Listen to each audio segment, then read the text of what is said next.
Remain seated, please. Permanecer sentados, por favor. To all who come to this happy place, welcome. Our largest single-theme land expansion ever. Now we want you to share with us our latest and greatest dream. Matterhorn Matt presents Matterhorn Mondays. Welcome, everybody, to episode 95 of Matterhorn Mondays. I'm your host, Matterhorn Matt. And I'm Alex the Historian. And today, you guys may notice something seems a little bit different about today's stream. I don't know what it is 100%, but oh my gosh, if I switch to that... What could it be? Oh my gosh, is that Alex the Historian's face on Matterhorn Mondays? Wow. It sure is. How did Matt manage to do that? Some kind of trickery? Well, it is trickery. I don't know how I ended up jerry-rigging this setup together, but here we are. Alex is here now, finally in the flesh, and yeah, we can go ahead and get started today on this stream. We got a lot of great topics today, and I just want to say right off the bat, I know a lot of you guys want us to talk about the drama that recently unfolded on Twitter regarding WDW News Today. We're not going to talk about that this week. We're going to save that for next week, once Jeremy is on the podcast. I said last week he'd be on this week, but he had some family. I think he said his family was coming to town, and he forgot. So next week, Jeremy will be on, and then we're going to talk all about WDW News Today for as long as we want, you guys. So, yeah, stay tuned for that. Yeah, I'd also like to say this episode is sponsored by all of my patrons. You guys know the gist. Links are in the description below to my Twitter, I almost said Facebook. Who uses Facebook anymore? My Instagram as well, also my Patreon, and as well the Discord channel and Alex's channel. And I feel like we haven't had Alex give a description of his channel in a while. So Alex, why don't you go ahead and tell the people listening at home what your channel is all about? Okay, so basically, I make history videos about Disneyland, and my channel so far is only about Disneyland in Anaheim, California. I have two main shows. The one is the history series, which I call Disneyland History Today. And that one's kind of like a documentary series, which is a little different than other people's documentaries because I give a lot of technical details about how the rides and attractions work, including their illusions and things like that. And then my other series is a vlog series where I go into Disneyland or California Adventure and I just kind of show you my experience for the day. I also give usually a history lesson or two, show you some corners of the park that you probably have never noticed before, that kind of thing. And then once in a while I do live streams of when I'm there and I'm doing that live. So yeah, that's my channel. Yeah, you guys, like I said, Alex's channel will be in the description down below. It's been there since the very first episode of Matterhorn Mondays, actually, in case you guys didn't know. So go subscribe to Alex, and yeah, we're gonna go ahead and get on with Matt Snaps, because we got a lot of great topics to talk about today. Oh, and also I do have something to show you guys after Matt Snaps, but here we go. Let's see, I'll go ahead and switch to this. This is a very special camera here that I have. So here we go. Mango Snapple, or actually Peach Snapple, I apologize. We're switching it up here this week. Peach instead of the normal. What do I normally have? Mango. It's gonna take a little getting used to switching between all three of these cameras, but we're gonna go ahead and get this popped open. So there we go. And then here I'll show you guys the fun fact. Real fact number 939: the penny was the first U.S. coin to feature the likeness of an actual person. So in case you guys were Let's get that in focus, in case you guys were wondering there. It's not in focus, but you guys get the gist. And I do have something to showcase to you guys. If you don't follow me on Twitter, or if you're not a member of the Discord server, you might not know that I recently took up an obsession. I wouldn't call it an obsession. I guess more like a hobby of getting tattoos. I guess some people would call it an obsession, because I have gotten a lot within the past week. But I just like to show you guys the new tattoo that I got yesterday, I believe. So I'm gonna go ahead and stand. You got up here. one yesterday? Yeah. Wait, yesterday? Yeah, it was yesterday. So I'll go ahead and show this to you guys here. You're gonna run out of room real fast. I gotta stand on my chair. It's sort of encompassing the other ones that I have. You can see Dumbo there. It's like Sorcerer Mickey Mouse, and then it's got like the magic going all around my arm. I'll switch to this camera over here too, so I can show you guys. So, okay, so there is that. It's pretty neat. Oh, and I also got the People Mover right here on my wrist. I forgot to showcase that one last week, the People Mover. So yeah. Anyways, so yeah, that's that. Probably next couple episodes. No, I think I'm taking a break from tattoos after this one, because it was a pretty big piece. But anyways, we're gonna get into this week's news from the Peak. We now present to you news from the Peak. All right, and for this episode of News from the Peak, the first bit, Pixar Pals parking structure has opened. Or, excuse me, it's not opened. Well, I guess if you're watching this on Monday, it has opened. But it opens June 30th, which is tomorrow. Tomorrow being Sunday. So, yeah, I'm going to go ahead and quote from the Disney Parks blog here. Quote, "Today we're excited to announce that Pixar Pals will finally be open for guest parking beginning June 30th, months ahead of schedule." I don't know if I believe that. They said specifically that it is months ahead of schedule. But anyways, the structure will add more than 5,000 parking spaces to the resort. And let's see. I think we have something else here. Alex sent me this image about the new tram route, I believe. Alex? Alex is looking very confused.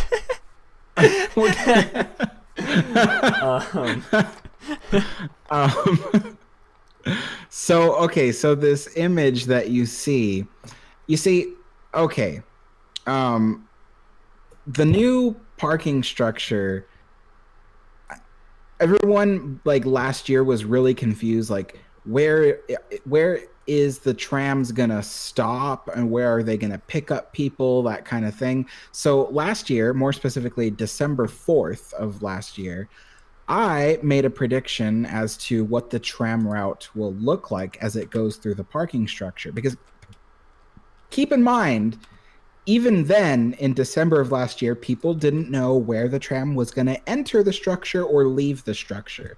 So I created this image using just simple, like, I don't know, Windows Paint or something like that. And then I created this image and I predicted that there would be like this like half hexagonal shape where there would be 3 tram loading areas right behind the security booths inside the parking structure. And so yeah, I created this, and I've had a few people at that time that were just like, I don't think it's going to look like that. It's not, that doesn't make any sense or whatever. But anyway, so the parking structure recently just opened its security booth bag check area thing, and I got to see a video, which Matt, I gave you the link to the video if you want to show people that. But yeah, so I'll get that up real quick. So the video shows what the inside of the security area looks like now, with the new tram loading area and all that.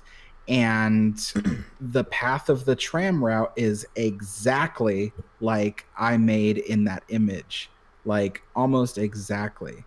So that was really cool. So this video that you guys are about to watch is from She's in Los Angeles. That's the channel name.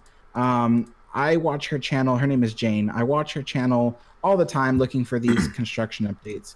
Oh, by the way, if you skip to 325, that's where it starts. So yeah, so shout out to Jane from She's in Los Angeles. That's what we're using this That's where this video is coming from. Yes. So anywho, so you can see the outside of the parking structure and the new security area. And it looks really nice. I also predicted back then, at least in December, if not before that it would be themed. It would look really nice and it would look like themed. And I remember even my friend Mateo was like, it's Disney. They're not going to bother theming it. And I'm like, it's Disney. They are going to bother theming it. And I was right. They made it look really nice in there. I think some people have said it kind of looks like a Vegas casino on the inside. And that might be true. But it still looks nice, you know, like it's better than looking at just plain concrete everywhere, you know? Mm-hmm. So yeah, you can see what it looks like here. And there's like there's a wall in the back that's made of like, what they call it, sheetrock or dry wall. Sorry. And it's painted with Disney characters in these like little bubbles and stuff all over it. So it just looks really amazing. And like I said, it's got 3 tram loading areas in a half hexagonal shape, just like I predicted. So, you know, you guys, you got to trust me more. You know these things. Yeah. So shout out to Alex for predicting that. And yeah, go subscribe to She's in Los Angeles. I'll have this video linked in the description for you all. And let's see. Yeah, that's that for our first bit of news from the peak. And from our second bit of news from the peak, I'm dying to hear your guys' thoughts about this. Melissa McCarthy is in talks to play Ursula in the live-action version of The Little Mermaid. This is not confirmed, but it is a quote-unquote exclusive story by Variety. Link will be in the description to all the articles we're talking about. Sources tell Variety that while the deal is not yet completed, Melissa McCarthy is in early talks to play the Sea Witch Ursula in the live-action adaptation of The Little Mermaid. And here's a little fun fact that I did not know about this film. Mary Poppins Returns director Rob Marshall is going to be directing the film. And of course, the film will incorporate all the original songs from the 1989 animated film, as well as new songs written by Alan Menken and Lin-Manuel Miranda, you guys. Manuel Miranda is also co-producing the film along with Rob Marshall, so you guys know how much of a fan I am of Mary Poppins Returns, and of course Lin-Manuel Miranda, the man with a very hard name to say. Big fan of him as well. So I think this might be one of the better live-action remakes of The Little Mermaid. But Alex, what are your thoughts on Melissa McCarthy in talks to play Ursula in the live-action remake? I don't know that she's the right person for the role. And don't get me wrong, I love Melissa McCarthy, a name I can't really say easily either. But and I think like she's hilarious and she's brilliant, but I don't think she's Ursula, you know, like she doesn't have that kind of like that evil, like vindictive kind of style to her persona, I guess you would call it. So, I mean, and Ursula is kind of like that. I mean, forget the deep voice that sounds like she's been smoking for 50 years. It's the fact that like Ursula is sassy and saucy, and she also is like vindictive and wants to get back at the world. And Melissa McCarthy is always a very bubbly character. It just is. It's just it's not the right role for her. So that's what I think. Yeah, I agree 100%. I'm actually not a fan of Melissa McCarthy. I just don't like her style of humor. I guess the only really movies I've seen her in are like really slapstick, you know, where she like slams into a wall, or like, you guys know what I mean? That's like her style of comedy, and I'm not really into that kind of stuff. I mean, I'm sure she'll do her best if she ends up getting the role, but yeah, I'd love to hear your guys' thoughts on this in the description, or excuse me, in the comments below. And moving on to our last bit of news from the peak, small bit of news, quote-unquote job packs or in-app purchases are coming to the Star Wars datapad for Star Wars Galaxy's Edge. Now, if you don't know what the Star Wars datapad is, it's basically sort of the interactivity of Star Wars Galaxy's Edge. You go into the Disney Parks Play app. I don't know, one of those 4 names. And then you get to click on Galaxy's Edge, and it opens up the datapad where you can scan, hack. What's the other? Translate, and then the other is I can't remember. But yeah, we did a whole episode on this a while back. If you guys are interested in learning about what the datapad is, and I can see Alex has something to say. So, you know what's funny is now that there's a camera on me, it's like you can weird facial expressions I make during these podcasts. I make a lot of them, but so I have yet to try this app for Galaxy's Edge, and I'm kind of tempted to try it, but at the same time, I'm kind of like, I'm not really interested in it. You know, like I'd rather have my eyes facing the rest of the land and looking at stuff than to be on my phone. Yeah, it's just my little 2 cents. Yeah, plus the app is really glitchy. It's slow as heck. But anyways, the new job packs that are going to be coming are going to be called the First Order Job Pack, the Resistance Job Pack, and the Scoundrel Jobs Pack. So I don't think there's been a price officially announced. I'm assuming maybe like 99 cents for each of them. So that's like $3, $3 add-on. I don't know. So we'll see. Alex, blink twice if Matt is holding you hostage. Anyways. I actually did. I don't know if you saw that. Anyways. Yeah, that's it for news from the Peak this week. And yeah, love to hear your thoughts on all of the news that we got from the Peak. I had to wake up early this morning to climb to the peak of the Matterhorn, you guys, to get these news sources. So you're welcome. Just kidding. But anyways, we're going to get into our main topics now. And let's see. For our first main topic, I don't know what to think about this one, you guys. I really don't.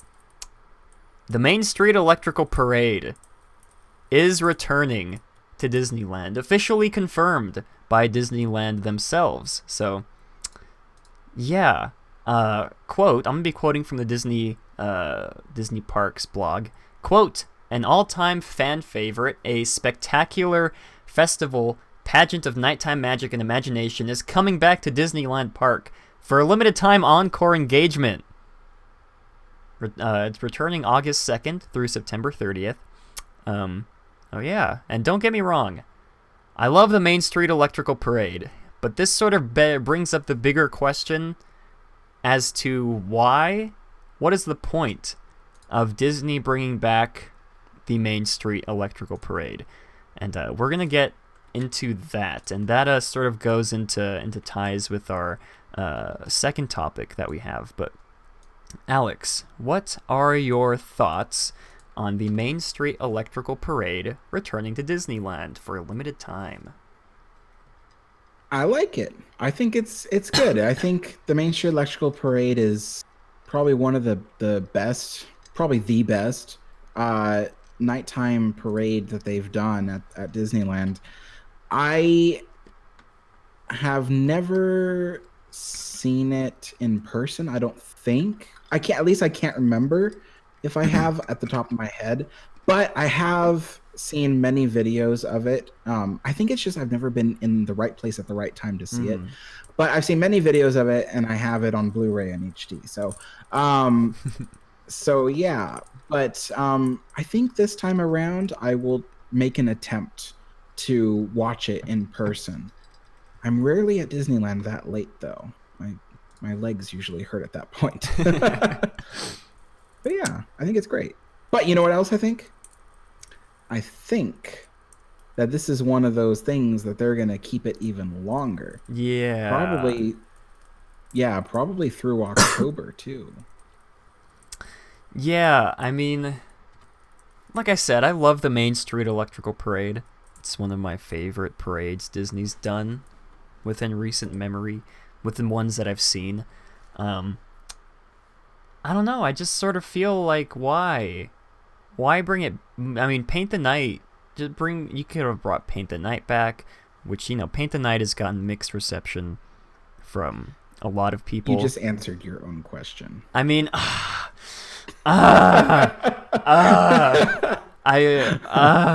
but I mean, I was gonna say after that, I think it's collectively agreed that Main Street Electrical Parade is the best nighttime parade within the Disney community. So I don't know. It's just kind of weird that they had that whole farewell last run of it like 2 or 3 years ago. I feel like almost, or maybe was it last year? It was 2 years ago, I think. It wasn't a farewell last run. I'm pretty sure they used the word farewell in the marketing for it. I could be wrong, but people in the comments in the chat. I'm pretty sure 2017, 2 years ago. I'm 99% sure that they used the word farewell in the marketing for it. Are you sure you're not thinking of it from 1996? Because that was called the farewell version. Maybe. No. I don't think I don't know. Anyways, I mean, I'm not complaining. I love the Main Street Electrical Parade. But yeah, so let's see. What else is there to say about that? That's really it about the Main Street Electrical Parade. Sam asks an interesting question. Alex, I'll read it. Oh, okay. Okay. I didn't know you were going to wrap. Okay. Alex, do you think that if Main Street Electrical Parade was released today, that it would have gotten such good reception and would have been beloved like it is today? No. Mm-hmm. I think that if it were released today in its current form, it would get very low reception, very low crowd numbers. I think people would be bored. But the fact that it is legendary now, because it was very entertaining back then, and because a lot of people grew up with this parade and they are obviously still alive and will be alive for many more decades, this parade is still popular for the adults. And the kids might not find it as amazing as Paint the Night. I didn't like Paint the Night, actually. I thought it was what's the word? Just like too much. Just like so many like colors and like I felt like I should have been on something watching that. But yeah. And so Main Street Electrical Parade is fine the way it is. But yeah, it wouldn't be popular if they released it, today. Yeah. No, yeah, I agree. But like I said, I'm not complaining. I love the Main Street Electrical Parade. So we'll see. This probably will be, like Alex said, one of those things where it stays longer than they announced. Why not bring it back to the Magic Kingdom, says Avery? I don't know. Does the Magic Kingdom need a nighttime parade? Well, you see, the reason why the Main Street Electrical Parade is going to be running right now is because of one of our topics later in this show. I had Snapple in my mouth, so I couldn't say anything after that. But now we can move on to, let's see, to our next topic that we have here. I don't think this switched to the right. Okay, here we go. Oh my god. Okay, so for our next topic that we would like to talk about, we want to talk about how dead the parks have been this last week. We said that last week as well, but I feel like it still applies to this week too, this past week. And I do have a brand new article that Disney published, which sort of pertains to what we're talking about. So I'll go ahead and read this off. Let's see. Disneyland Resort Annual Pass holders bring a friend this summer is the title of this blog post. And I'm going to be quoting from the article. Quote, "If you're a Disneyland Resort Annual Pass holder, parentheses, or have a friend who's one. You're in luck. Starting today through August 30th, annual pass holders can bring a friend to the Disneyland Resort with the purchase of a one-day park hopper ticket for $99. The annual pass holder must accompany the guest on the first entry into a theme park on the first day of purchase.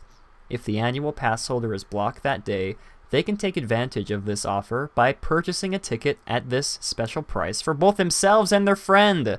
So, yeah, sort of interesting topic.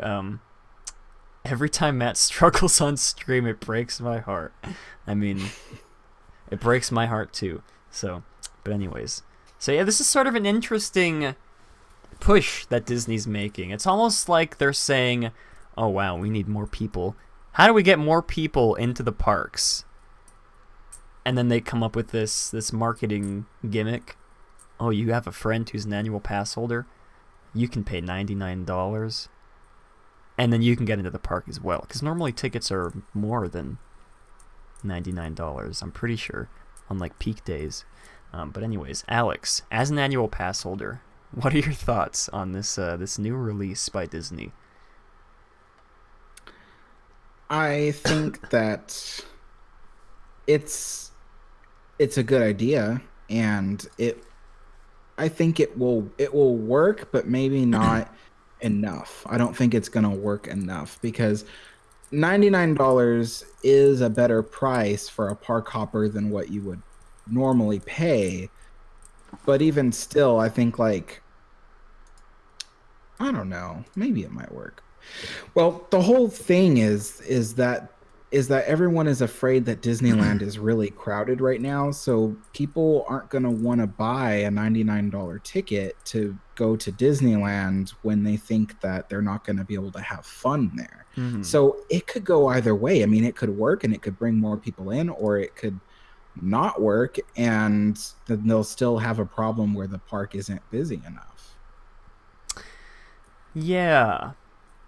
Well, yeah, now we can move on to... This is all sort of under the same umbrella of topic of how empty Disneyland has been this past week. And Alex did provide us a video. Don't forget to mute the footage. Yes, I will go ahead and mute the footage. And we're going to sort of talk over this video. Oh, it's already muted. Perfect. Okay, so I'll make this full screen for you guys. So yeah, Alex, before we begin, why don't you go ahead and explain what this footage is to the people? Yes, so I took footage of Disneyland as it was, I want to say, let's see, what day was it? It was Tuesday? Yeah, Tuesday, the 25th. Yeah, it was the day after Galaxy's Edge was officially open to anybody. So yeah, so the parks have been really empty lately. Ever since, I would say, May 31st, when the reservation days began for Galaxy's Edge, the parks have been unusually slow. Mm-hmm. And so, yeah, so I took video footage of what it was like on a Tuesday. And yeah, you might say, well, it's Tuesday, it's a weekday. True, but it's summer. You know, it should be really packed right now. It should be packed to the gills, and it's not.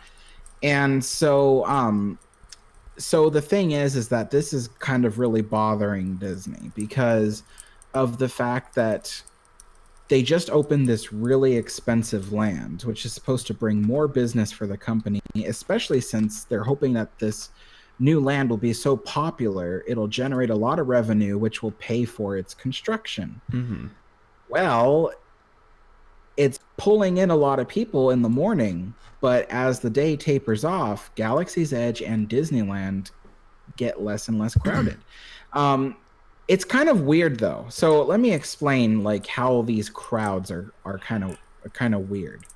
So in the early morning, everyone is rushing to Galaxy's Edge. Galaxy's Edge is busy early in the morning. And then at that same time, Disneyland is empty. I mean, just like most of the day, Like the wait for Haunted Mansion was a walk on. You literally walked up into the elevator because it was just empty. And then you walked up onto the ride vehicles. It was empty almost all day. Then closer towards the end of the day, the crowds kind of shifted. So Galaxy's Edge got less busy. And then, so Galaxy's Edge got less busy. And then Disneyland got slightly more busy, but only slightly. So it's kind of funny. It seems like everyone's rushing to Galaxy's morning, hoping to get away from crowds that might be there in the middle of the day. But then since they had all their fun in the morning, then they leave Galaxy's Edge and experience Disneyland. So it's just been this weird offset of like people. And even then, I must stress that the park is not full enough with people. There's the amount of people in the park is only enough to maybe populate Galaxy's Edge for about up to 6 hours. So yeah. Oh, I think someone says that I'm glitching and going silent. Yeah. That's weird. We're still working out the kinks. My computer is obviously not meant to handle this many tasks at once. It'll be fine once we close off this video. So yeah, just bear with us. Once we exit the video, it'll be fine. Okay, so anyway, just to reiterate what I said, the parks are not busy enough, and this video is proof of that. So maybe we'll exit out of the video and then we'll just talk more about this, so that way we're not glitching this much. Yeah, I'm working on buying a new graphics card. I guess I need a new CPU as well. I don't know. We'll figure it out as we go along. But yeah, so I don't know. I'm trying to think if there's like a specific reason. I think we sort of discussed the reason that we thought last week on the episode was people didn't want to come to the parks because they were scared it was going to be too busy, and then that just drove everybody away, which this sort of pertains to the second bit of topic that I have, which just sort of adds more fuel to this sort of conspiracy. I like using the word conspiracy. It's not like it's not really a conspiracy, but I'm sure you guys remember us last week explaining how you could get into Galaxy's Edge. Well, since the reservation period has ended, you'd have to get into one of those quote-unquote boarding groups from the Disneyland app, or you could get, like we said, you can get a fast pass at some of the fast pass distribution centers, and then you'd be given a sort of, I think you'd be given a return time to go back into Galaxy's Edge. You'd get like a notification on your phone, or the fast pass would have a return time on the fast pass. Yeah, sort of like a virtual queue. That part was interesting too. So, so that was the other interesting thing was yeah, like the rules are that during the daytime you will need to get a boarding pass and stuff like that. But the park has been so empty that they haven't really needed to use the boarding pass to get into Galaxy's Edge. That was really interesting. As soon as you get there early in the morning, it's open for you. There's no need to get a boarding pass. But like around like 9 or 10 a.m. they start issuing boarding passes. But by like noon or 1 p.m. they stop using the boarding passes and they just open the gates to the land again. Mm-hmm. So it's like they haven't really needed to use the boarding passes at all. Yeah, and like I said, it's really interesting because Disney set up that whole process on how to get into the land, expecting a lot of people to show up. That's the whole reason they had that, was because they expected a lot of people to show up to the parks, to want to get into Galaxy's Edge. And then, from like the second day onward, they stopped using the boarding passes to get into the land. Like I said, adding fire to this Galaxy's Edge conspiracy. Leave your comments down below about this conspiracy theory. But yeah, really interesting stuff. Alex, do you have any further thoughts on how empty the park has been. Well, Alex was in the parks this past week, so why don't you go ahead and sort of explain to us your experience with all that and maybe getting into Galaxy's Edge without. Did you end up using a boarding pass to get into the park, or did you just walk in, or to get into the land? I didn't.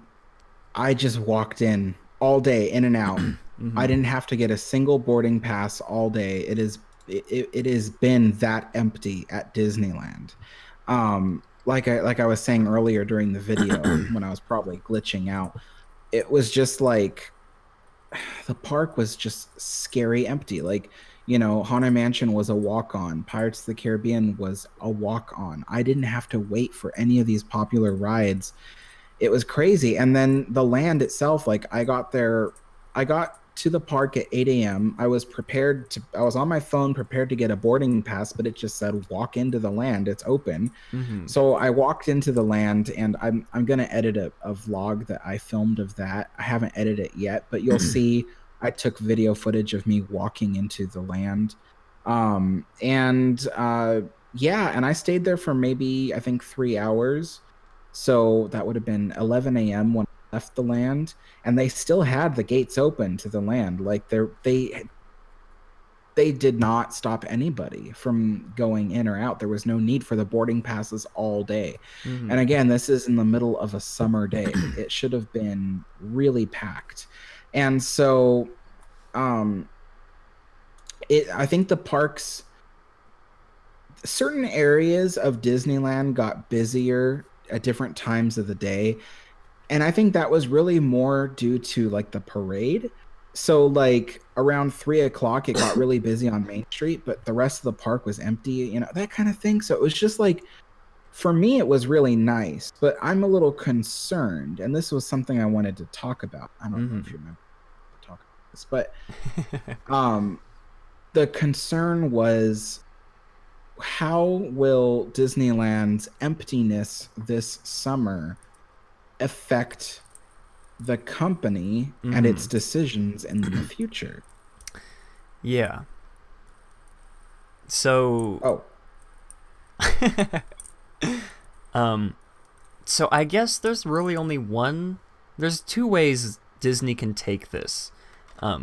Disney can take Galaxy's Edge being this empty, and they can say what we've been saying. They can say, oh, maybe we went a little too far on the marketing and just scared everybody away from, promoting this as the newest 14-acre expansion to Disneyland, Star Wars. Everybody loves Star Wars. Or they could take it the second way, which is the more disastrous way. They can say, oh my gosh, is Galaxy's Edge a failure? Do people not like Galaxy's Edge? Did we make a mistake investing $2 billion to make this 14-acre land just for nobody to show up? Those are really the only two ways Disney can take this. And I'm hoping that they do not take it that second way, because I'm sure Alex can attest to this. I really do think Galaxy's Edge was a success. I've never been yet, but I really do think that, given time, once everything starts falling into place, once Rise of the Resistance opens, I really do think Galaxy's Edge will be really, really the best land in the park, maybe. I don't know. Yeah, that's just my thoughts on that. Alex, what about you? Yeah, I agree. I think that the talks for the past 2 to 3 years about Galaxy's Edge opening and how crazy it's gonna be, and especially me on my channel and then you on your channel, we're talking about for the past 2 years about how insanely busy the park is going to be when Galaxy's Edge opened. And I think a lot of YouTubers were doing that too. And it just scared everyone away. Only the biggest fans were willing to visit Disneyland during this time, or at least even during the opening season, which is this summer. This is all part of the opening season. So I think everything was just there is an example I can give, but it wouldn't make sense to anybody outside of Southern California, but I'll try to explain it. So we have this freeway called the 405 here in Southern California. And a couple of years back, in the more mountainous areas of LA, they needed to remove this old bridge, which was built like in the 30s, and they needed to replace it with a new one. In order to do that, they had to close the freeway, which travels underneath it. And the 405 is one of the busiest freeways in Southern California. There's two freeways. There's the 5, which passes by Disneyland, and then there's the 405. So when they said we're going to have to close this freeway on a weekend, everyone, including the news and all that, they were calling this Carmageddon, because this freeway is a major artery, and if they close it, then it, all heck is going to break loose, So, so they were calling this Carmageddon, and they were warning everybody for months to stay away on this weekend from the freeway. And next thing you know, the day of Carmageddon comes and no one is on the 405. And this actually kind of became a reverse problem. I mean, it was good for the drivers because their way around, even though it wasn't easy. But it was kind of a problem because it overloaded other like transportation aspects, and then it also didn't generate enough money on the freeway for the freeway. So this whole thing with Disneyland reminds me of the Carmageddon, where it was like, we've been warning everybody to stay away from Disneyland all this time, and then now there's like almost nobody there. And so Disney is just kind of freaking out, and they're trying to find all sorts of ways to bring people in. Like the opening week of Galaxy's Edge for the reservations, they opened up some of the annual pass holder blockout days, which were already blocked. They opened those up for like a week or two. And then cast members were also blocked out at that time. They opened that up for like 2 weeks, and that's when I went with my cousin to Disneyland. And so so they were trying that didn't boost enough, and so then they came up with Soarin' over California coming back. They came up with that to try to drive more people to come into Disneyland, and also to even out the crowds between both parks. And then now they're doing this annual pass holder thing where you can bring a friend and they get in for $99. And then they're doing Main Street Electrical Parade. They're trying everything to get people into Disneyland. And so far it's not working. And so it's just interesting. And so like what Matt was saying is like, they could either take it as, well, we need to market better in the future. And, just a, wag of the finger or a slap on the wrist. But it could go the other way, which is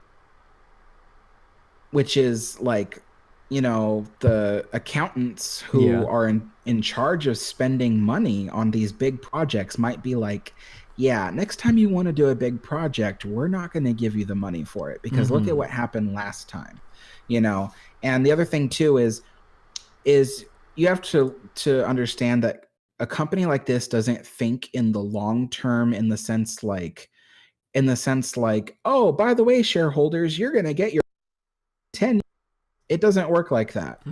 Instead, they go, okay, by the end of such and such quarter of the year, the fiscal year, you're going to see this much return. And that's supposed to help investors to feel comfortable continuing to invest in the company when things go predictably. But with Galaxy's Edge and Disneyland Resort as a whole not generating enough money this opening season for this really expensive land, it makes the shareholders a little bit uncomfortable, because they're like, hey, we were supposed to get this much money back at the end of the quarter, and it's not happening. And so it makes the finances look terrible, even though the guests are having the time of their lives.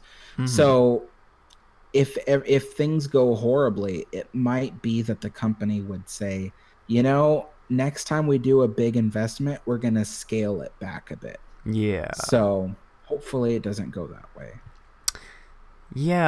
And just for the fun of it, I opened my Disneyland Resort app to see if you needed a boarding pass, if you need to join a boarding group. And right now you don't. If you can see that. I just want to look at the wait times really quick just to see. 35 for Peter Pan, 15 for Pinocchio. Let's see, 20 for Alice. Let's look at 55 for Smuggler's Run. So I guess that's a pretty decent wait. I don't know. Anyways, yeah, so it's all very interesting. I don't know, just hang in there, guys. I feel like if we wait a couple more weeks, Disney will bring back the People Mover. Just like they brought back the Main Street Electrical Parade, just like they brought back Soarin'. We just gotta hold it out, guys. People Mover's coming back. Just kidding. But that would be funny if they did. But anyways, yeah, it is very. I don't even know. Alex explained it really well, so I don't really have anything else to add to that. Let's see. With Bob Chapek in charge, it's likely to go the second way. I don't know. I mean, like we said, this was supposed to... Galaxy's Edge opening... I mean, I guess they still have one more opening of Galaxy's Edge to do in Walt Disney World. Maybe they'll learn from this opening and apply what they've learned to the opening of that land, because, as you guys know, you don't need a reservation to get into the Hollywood Studios version of the land. And I don't think Rise of the Resistance will be open for that land either. I'm 99% sure that it won't. I could be wrong. If you guys know... It's like I was saying. It's like I was saying, like, I don't expect Rise of the Resistance to open until next year, honestly. Okay. I don't have much confidence in Disney when they're like, oh, it's going to open later this year. I'm like, no, it's not. Okay, well that's another sort of wrench to throw into this whole thing, because I did see someone in the chat earlier asking if maybe people are waiting for Rise of the Resistance to open before they visit Galaxy's Edge. And I don't really see that affecting a lot of families. I really don't. I mean, think about it, if you're a 4-person family who gets to take one vacation a year to Disneyland, you're not going to put off that vacation just for an e-ticket. I really don't think you're going to put off your vacation just to wait for that attraction to open. I mean, the whole experience is already there with Galaxy's Edge, but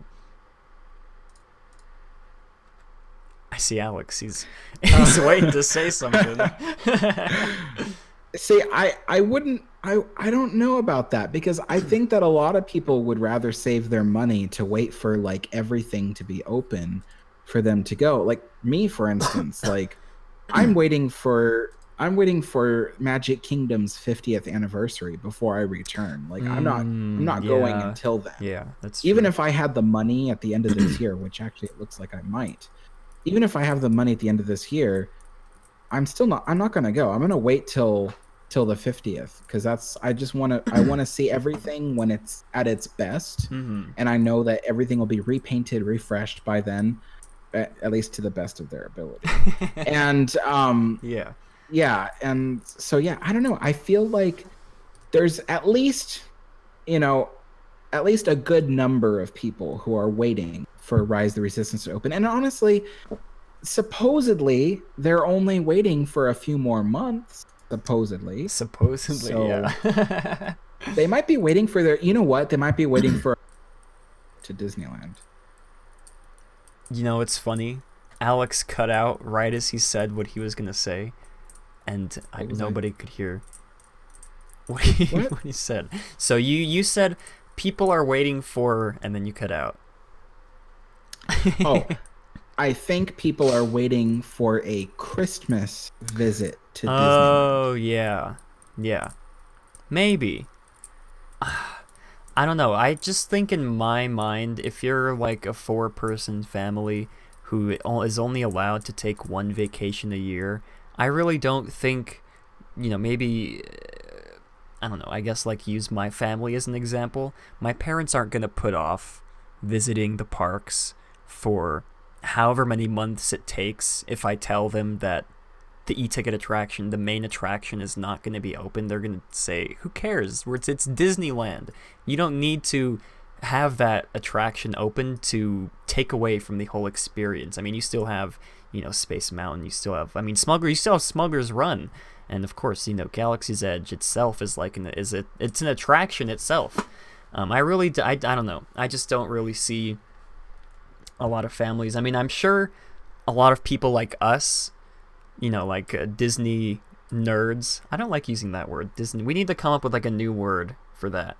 I'm gonna keep using dorks. it. Disney dorks. That's better. Yeah. Disney dorks like us. I could see people like us putting off their trip to Disneyland to wait for Rise of the Resistance to open. And, they see that tagline opening later this year, like Alex said, which may or may not be true. They could be putting off their vacation to Disneyland for 5 months, for 6 months. Who knows? I just don't feel like it'd be a good bet to bet that Smuggler's Run is going to be open in that short amount of time. You mean Rise of the Resistance? Yeah, Rise of the Resistance. Thank you. It's okay. I switch the names all the time. I'll be like, I just... no, you didn't. I guess that's something we can talk about. Alex, what have you heard in regards to Rise of the Resistance, the opening of Rise of the Resistance? Because you keep alluding to it not being open this year, and I'd just like to hear your thoughts on, or what you've been hearing about that. Well, I can't say too much, because there's a big company that might be watching. But what I have heard is not good. It's the ride is being plagued with problem after problem. And obviously rides have problems before they open. That happens with every ride. There's usually, 5 or 6 things that don't go right, and then they have to fix it before it opens. But usually the rides open on time. And those that don't open on time, well, it takes a month or two to get it going. But from what I heard, and it's almost coming up on, 6:31, and it was 5:31 when the land opened, so it's 1 month. Okay, well, we're only 1 month into Galaxy open, but from what I hear, there's still no planned date on the horizon. Even Imagineers don't know how soon they're going to get it fixed, because they're running into all kinds of things. At first it was, the ride vehicles aren't connecting to the Wi-Fi very well. Then it was, the lock on the safety restraints are not staying locked, when the ride shuts down. And it should stay locked when the ride is still on, but shut down, like where it's come to a stop. And it's not. And that can be a problem, because let's just say if there was someone on the ride temporarily stopped, the safety mechanisms release the seat belts, people can climb out, and the next thing you know, the ride starts up again and people get run over. So things like that. Then there's also there was an issue with the elevator thingy, that the special lift that will drop people from the second floor to the first floor. The locking mechanisms that will hold on to the ride vehicle, they're having trouble with that. I also heard that on the other side, where it lifts you to the second level, on that side, they're having trouble with the timing. They can't get the ride vehicles to both get in at the right time, so that way they can both be lifted up and keep with the timing of the show. And then there's other issues of safety systems just not going according to plan, things like that. It's just, and it seems like every time Imagineering is getting close to fixing something, they see more stuff just popping up. And according to some of the sources, even the Imagineering teams are having their doubts as to how soon, if at all, not if at all, but how soon they can get the ride open. It will eventually open. It will. Something will be worked out, but it may be very expensive, these fixes. So, and who knows, they might even opt to alter some major things in the ride in order to make it work. So, yeah, so basically, to sum up what I was going to say, everything I've heard is not good. It's just plagued with issues. Okay.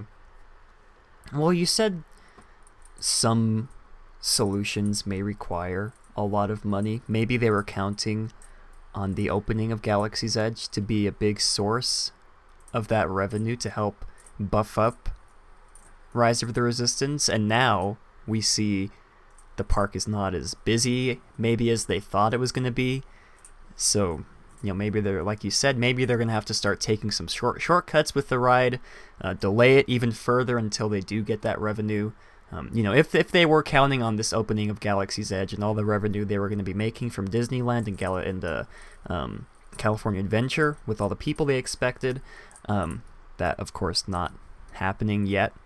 That could play a part.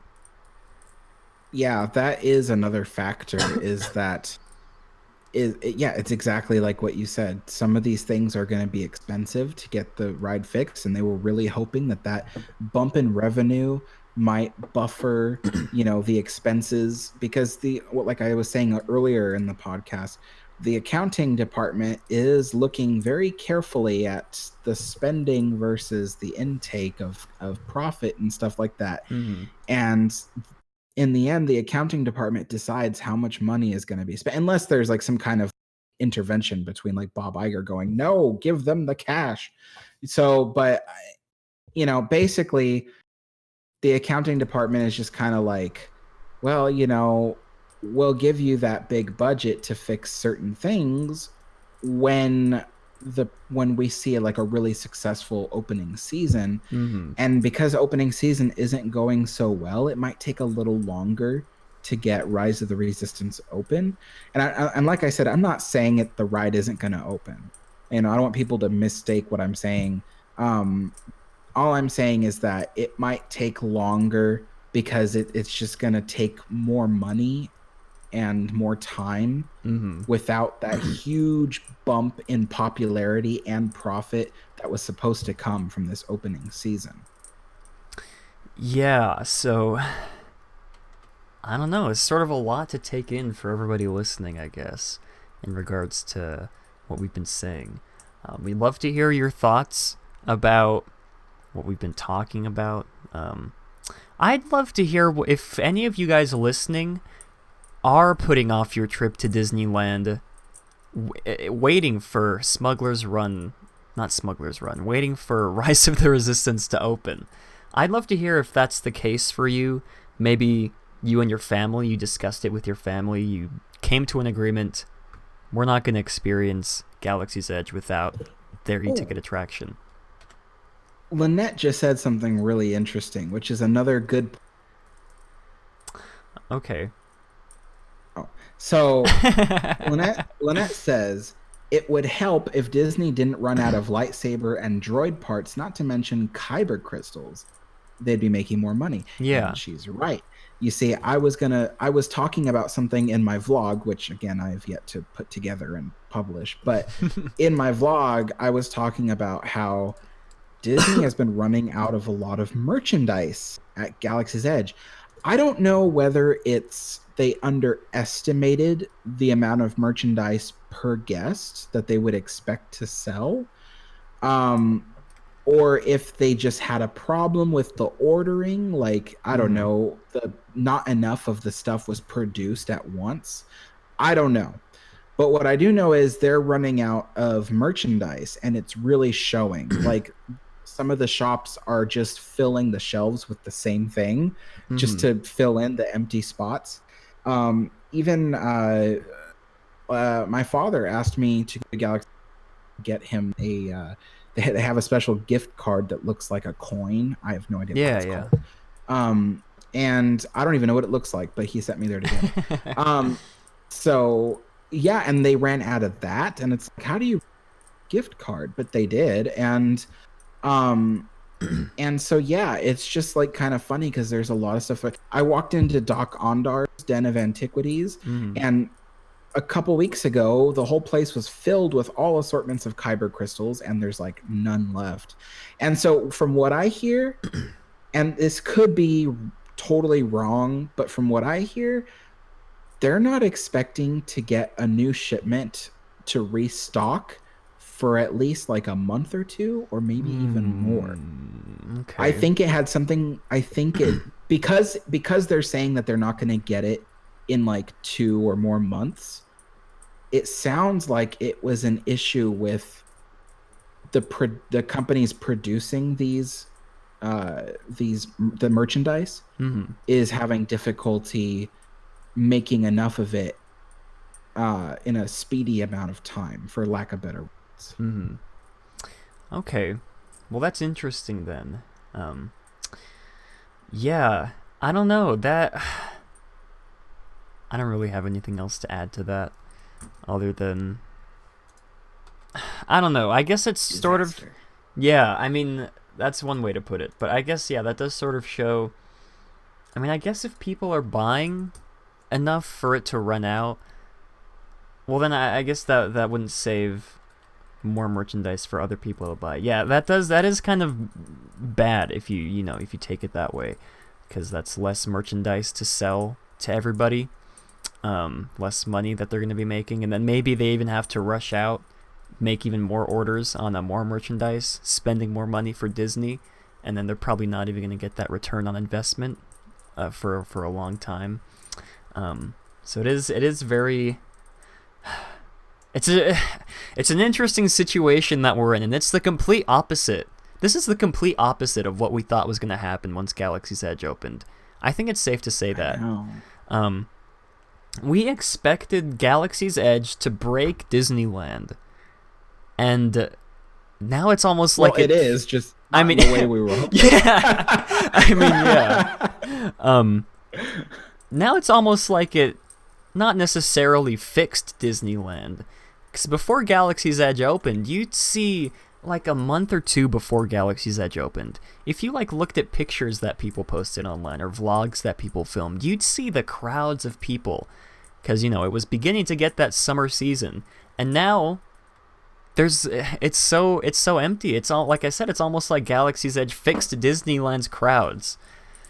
Not in the good way, but yeah, that is really interesting to like look back on. I guess if you just like look back on the episodes that we've done in the past about Galaxy's Edge before it opened, of us talking about how we thought Galaxy's Edge was going to affect Disneyland, even affect California Adventure, even. Yeah, the exact opposite has happened from what we've predicted, which is kind of weird to see. Yeah, it's like you said, it's really strange. Like, I did not expect things to go this way. Like, you and I both thought that like Galaxy's Edge was going to what's the word? Like, smash the meter when it came to like, how busy the crowd the park could get, and and then things like that. Like, I was expecting just complete anarchy on the sense of just so many people just just going to Disneyland at once. I had worries. I was like, is this old theme park going to be able to handle this many people? And it's like, it just went the opposite direction. And it's so surprising. Like I said, like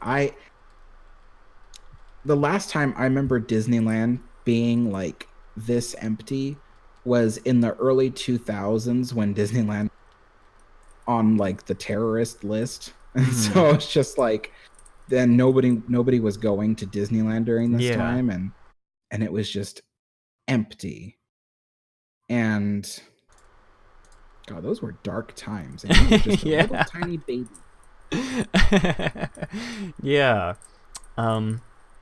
Like I said, I'd love to hear your guys' thoughts on all of this. I guess what Alex was talking about earlier brings up a different, sort of on the same vein, Galaxy's Edge. I didn't have this on our specific topics list, But since we have more time for this show, I figured we might as well add this. I'm going to be reading this off of my phone. So the title of this is Star Wars Galaxy's Edge is plagued by free souvenir hunters and eBay resellers. This was posted by T-Will on our Discord server. Link in the description below. Very interesting article that details people, I guess stealing is the word to use for this, because people are stealing like coasters from the cantina. I've personally seen these products being sold on eBay. I've been scouring eBay the past few weeks since I got paid, just looking for Disney merchandise to buy, and like the whole search is just filled with like, I've seen one for like I think a menu from one of the restaurants. I think it was Docking Bay 7 or whatever it's called. Like the full-on menu that they give you being sold on eBay for like $20. And then of course the metal spoons that they I think they stopped giving out metal, those sporks, to people in the land. Yeah, I was gonna say something about that because that the sporks at Docking Bay 7, the ones that I was saying in my early vlog of Galaxy's Edge, I had difficulty using it to like eat these pork ribs I bought, but I thought it was a really cool looking spork, and it was just kind of just added to the ambiance. But people have been stealing those like crazy, and they were going all over eBay. And so when I went on Tuesday to Galaxy's Edge, I went to have breakfast there because I really wanted to try the breakfast menu, and the sporks were gone. They replaced them with regular forks. And they have some knives and spoons if you need them, but mostly they just hand out these regular, normal forks. And get this. So when I was at Docking Bay 7... okay. When I was at Docking Bay 7,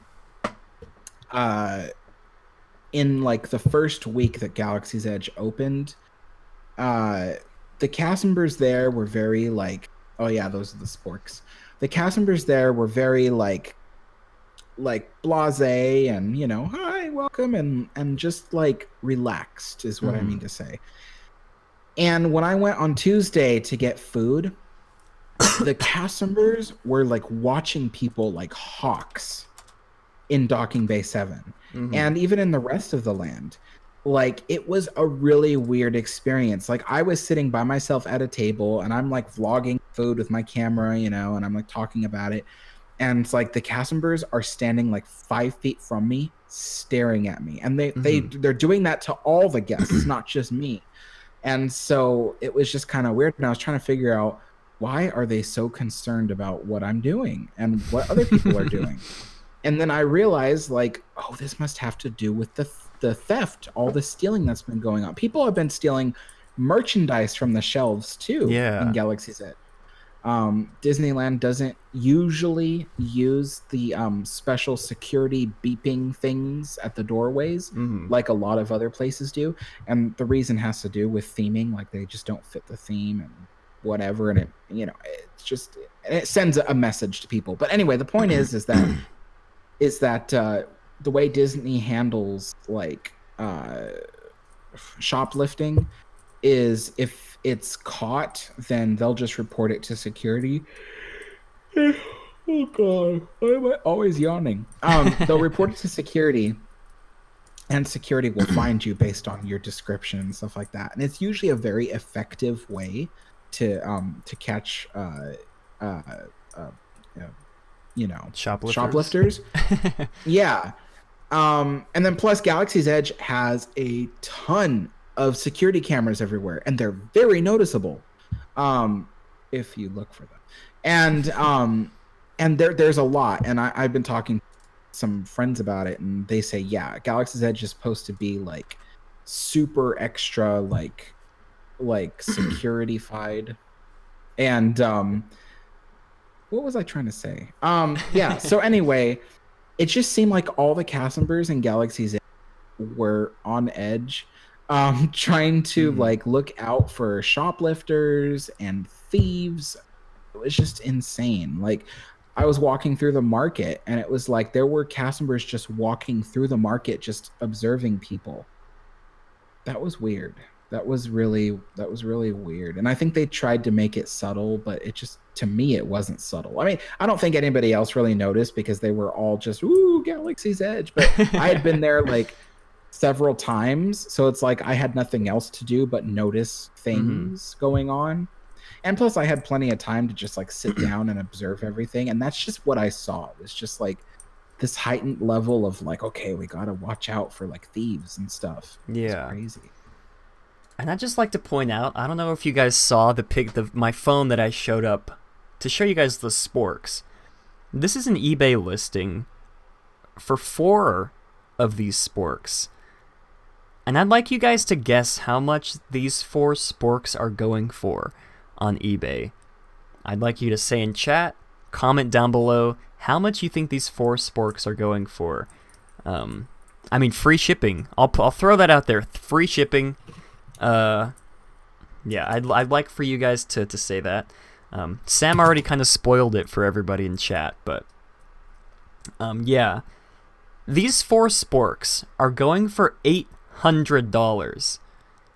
What? $800. I'm gonna show you guys the listing again, just so you know I'm not lying to you. $800 is how many these sporks are going for. And if you think about it, oh my god, I thought I almost just bought it. Oh. I saw the screen on my phone change, and I thought I accidentally clicked buy now. Okay, that was almost a disaster, but if you think about it, I'm trying to think how much it would have cost Disney to make those, to like purchase those sporks from their supplier. Maybe like 10, probably lower than that, maybe like $10 each, maybe. I don't really know much. Lower or I mean, higher? something much lower. Something Okay. like that.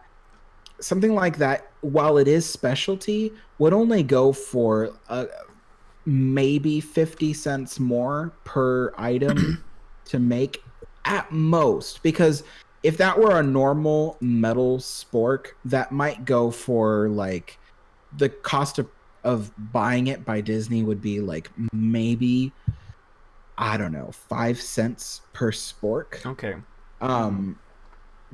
But maybe more than that actually. Maybe more like 50 cents per spork now that I think about it, because there's only a limited number. But then when you tack on like maybe 50 more cents per spork because it's a really specialty spork, Yeah. that might come out to at most like $1 per spork. I mean, I really doubt it's $1 per spork. I really highly doubt that, but it might come out to like $1 per spork. And so, yeah, I mean, they're cheap to produce, but it's like at the same time, when they disappear day of arriving, it's like it gets expensive, you know? Yeah. So, yeah, I'm guessing Disney's not paying $200 per spork to get each made. That's just a guess. But that's how much they're going for on eBay. That's just one listing. This one has a single spork for $230. Metal spork, Docking Bay 7, Disneyland, Galaxy's Edge, Black Spire, Star Wars, Rare! Exclamation point. Long title. There's also, let's see. I just want to sort of go through eBay here and just sort of read off what I see. There's an Oga's Cantina menu and Rancor coaster set for $125. If you guys can see that. $125 for those. Let's see, what else do we have? We have Disneyland, Star Wars Galaxy's Edge, opening day maps, $13. Oh, you have these mugs that they give out. I don't know if these are mugs that you can buy. I think they are. Which ones? I think they're the mugs that you get when you order like some special alcoholic drink in the cantina. Here, I'll just show you guys the picture. Oh. Yeah, I think these come with the order. And I'm guessing they're not $85 once you buy them. Maybe like $40 in the cantina is how much you pay for them. But that's how much this is going for, $85. They're selling the Coke bottles, 56, lot of 4, $56 for these. these round Coca-Cola bottles, which you can buy these for like $1.50 during Christmas time. You guys know like how they make those round Coke bottles during Christmas time, and they sell those. Pretty sure they do. Yeah, I'm pretty sure they sell. Coca-Cola makes those, like those round bottles, only during Christmas time. I'm pretty sure. I could be wrong. It might be only in the parks. I'm pretty sure I've seen them around like Walmart or like Walgreens or something like that. You know, like stocking stuffers almost. You buy, it's like small enough to put into a stocking, and you just put it in there. I've never seen that. I'm gonna try and find one on eBay right now. Let's see. Maybe it's just because you live like in New Mexico and it's a different world out there. Yeah, maybe. Let's see. Yeah, here we go. Right now. Coca-Cola bottle round, holiday 2009, Santa Claus, full and unopened. Ooh, that's like 7-year-old Coke. There we go. So that's just an example of one. I found one for $1. That's probably just the bid that you have to put. Oh, you know what? I think that's exactly what those Galaxy's Edge Coke bottles are made of. Mm-hmm. Because even when you open one up, like the lid on the inside is still an ordinary Coke bottle lid. They just put like a special plastic cap that goes over the ordinary lid to decorate it to look like, I don't know, a thermal detonator or whatever it is. Yeah.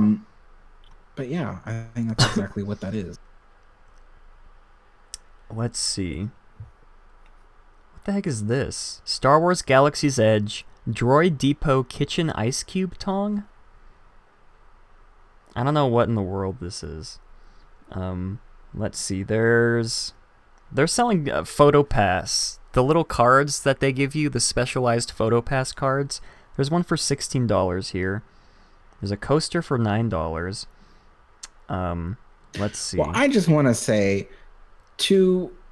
about the people who are stealing stuff from Galaxy's Edge in order to make money off of it. Those are really disgusting people. Yeah. Like, you know, stealing stuff to sell it for like petty cash is just ridiculous, especially like since, I mean, you get to benefit from that cash for like a mere instant in your life. And it's like overall you've destroyed other people's experiences. You know, it's like no one will probably ever get to see those sporks in Galaxy's Edge again. Yeah. And it's like that was an amazing experience. I mean, it's just a spork, I get it, but you know, when you're eating at a restaurant like that, it really helps you immerse yourself in it. And it's like after I had my breakfast with an ordinary fork, I was kind of like, you know, this doesn't feel as immersive as the spork.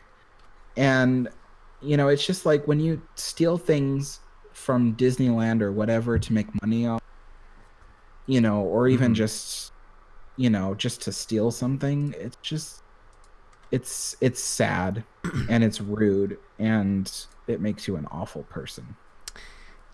Yeah. And we sort of detailed this. Do you remember a while back we did that segment on how Disney was suspending people's annual passes when they found out that they were reselling merchandise from the park? I think it was annual pass holder specific merchandise. They suspended their annual pass for selling that online for more than what it was worth. I wonder if Disney is going to find a way.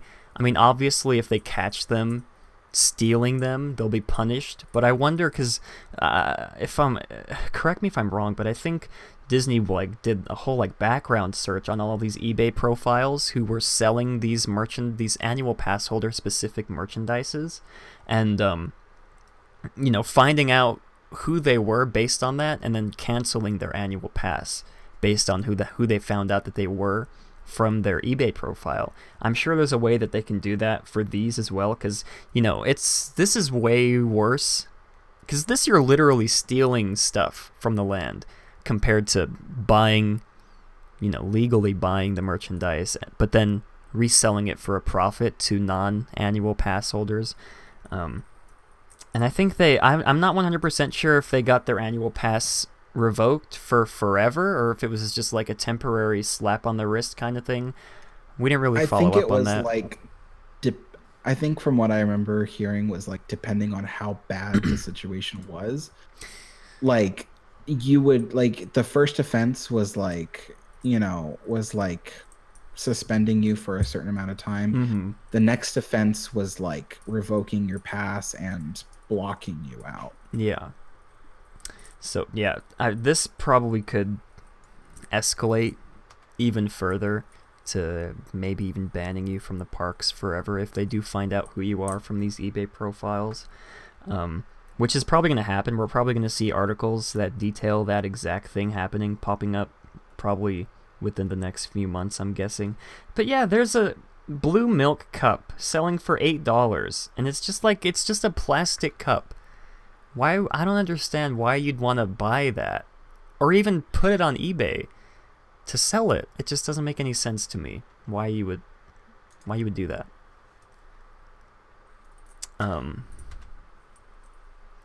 I think Alex, go ahead. Oh yeah, I was gonna say the thing about that cup is it's just like it's not like an ordinary plastic cup. I'll give you that, but it is one that I'm pretty sure you can buy somewhere. I just haven't found it yet.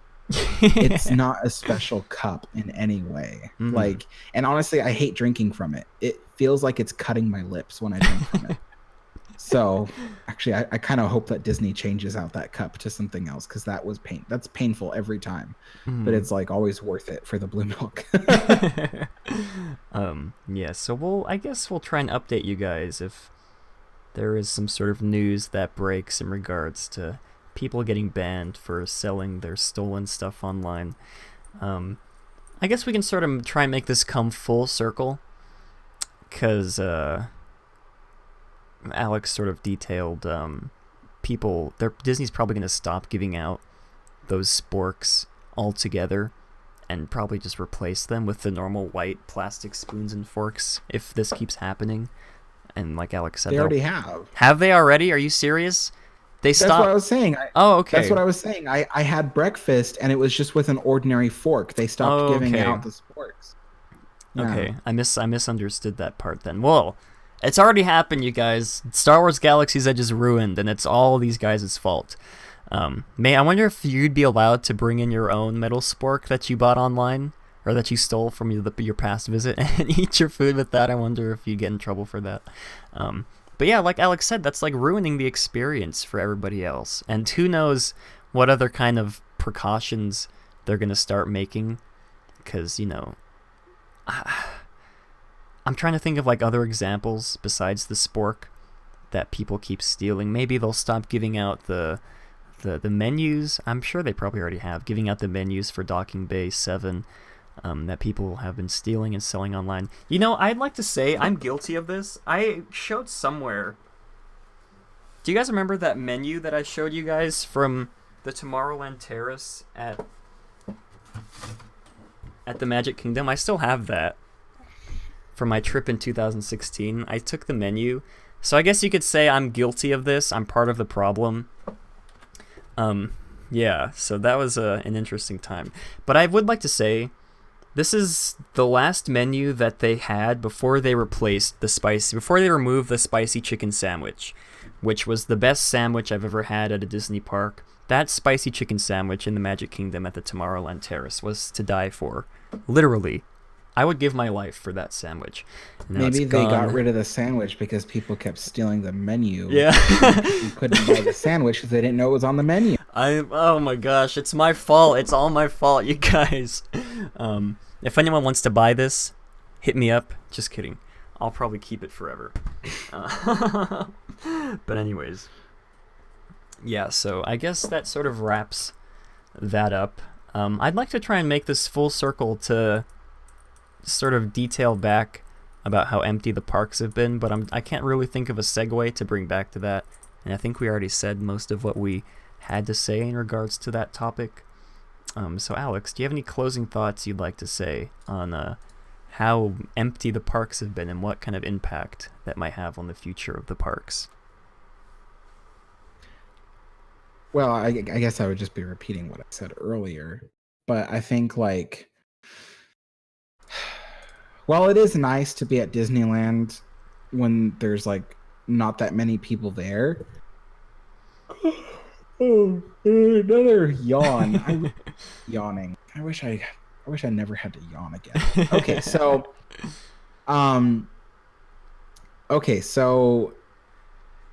what was I saying? Lost my train of thought. Okay, so while it is nice to be at Disneyland when there's hardly anybody there, it's also could be an issue for people in the future, because it's like, you know, the company may not want to take such big risks anymore when it comes to opening new attractions and things that are super expensive, or the way that they do it. And you know, and then on top of that, it's kind of like the company may start to see like, well, what's the point in opening a new land with 2 rides when it's not going to be busy enough? Why don't you just open it with 1 ride, you know, that kind of thing. So it's just like, it could go like really south, and you know, and so I don't know what I'm trying to say. I think I already said it. Yeah, I agree. I guess we'll try and keep you guys updated to see if in future episodes, if we hear anything new, if the parks end up getting busier, which I'm sure the parks will end up getting busier come later summer months, July and August. But we'll see. I think that is going to wrap up this week's episode of Matterhorn Mondays. Really great episode. Really innovating episode, if I do say so myself. Let us know in the comments if you like having Alex's camera on here as well. Yeah, this is just temporary until we get Alex an actual webcam, so he doesn't have to use his iPod. Which, I mean, this is fine. The camera quality is fine enough. I haven't had to use a webcam since the days of AOL and Yahoo Messenger. Yeah. To which, like, everybody your age is like, what's that? Yeah, that's what I was gonna say. Let's see. Are there any upcoming birthdays? I don't think so. I closed my the birthday calendar because there weren't any. Let me reopen it really quick just to see. To my knowledge, I didn't see any. Let me go ahead and look at that, though. Let's see. Birthday calendar opening up. And I gotta switch to the right account. Let's see. What is today? The 29th. So, the first week of July, we have... Oh, we have Autumn's birthday on the 4th. Okay. Well, I missed that then. Autumn was here earlier, but I think she had to go.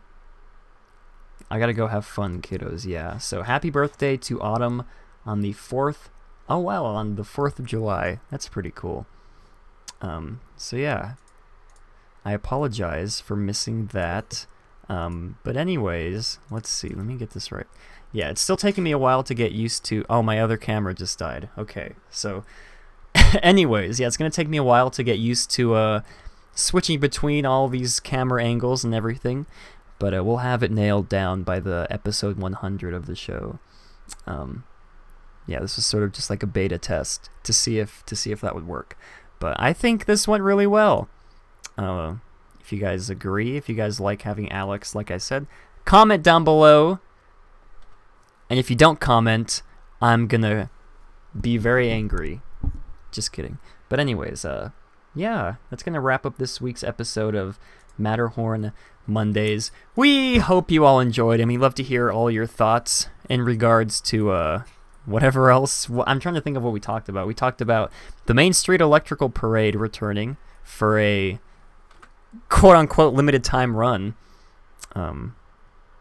which may or may not be a lie. We talked about the Pixar Palace parking structure as well. Let's see. I'd also like to hear your guys' thoughts on Disneyland being so empty. Whether or not you agree with the 2 theories that we brought up, comment down below. Yeah, like I said, I'd also like to hear your guys' thoughts. If any of you are putting off visiting Galaxy's Edge until Rise of the Resistance opens, comment down below. I'd like to see how many there are of you here. I would just like to say that Steamboat Steve just sent me a little meme that he just created now, and it's labeled Matterhorn Matt gets a new tattoo, and it's an image of me from this podcast with a confused face. It's just like me going like that. So it's just like hilarious. That's what I'm saying. Like I should have had cam this whole time because you guys are just like after all 94 episodes of this show, I've just made a lot of weird facial expressions just listening to Matt and his antics. So now you guys are gonna get to watch that live on stream. But yeah, we'll figure out the situation with Alex's webcam by episode 100. And yeah, I think that's, like I said, that's gonna wrap up this week's episode of Matterhorn Mondays. We hope you all enjoyed. Stream your next tattoo. I'll do that. If that's what you guys want, I'll do that. Let's see. I feel like it'd be good. Matt might even have me design his next tattoo. Oh yeah, I guess I should tell people about that. I'm not sure where I'm gonna put it yet, but I want to have either part of the Disneyland map or the whole thing. Probably not the whole thing, because that'd be like a lot to do. But I want to get that tattooed somewhere. I was thinking... It's probably going to be tattooed on his butt, so Main Street is split right down his butt. I mean, if that's what you guys want me to do, I'll do it. I mean, maybe I could do it like on my back or on my chest. That would hurt a lot, though, and I'm not really down for, like, really painful tattoos. Maybe just, like, on the back side of my arm right here. Right here. I don't know. I'll figure it out. And Alex said he'd draw it for me, so that'd be pretty cool. But yeah, anyways, I'll update you guys on that, I guess. But yeah, this will be the last one for a while. I've spent too much money this past couple months. But anyways, we're just rambling on at this point, so we hope you all enjoyed this episode. And as always, have a great, big, beautiful tomorrow. Bye-bye.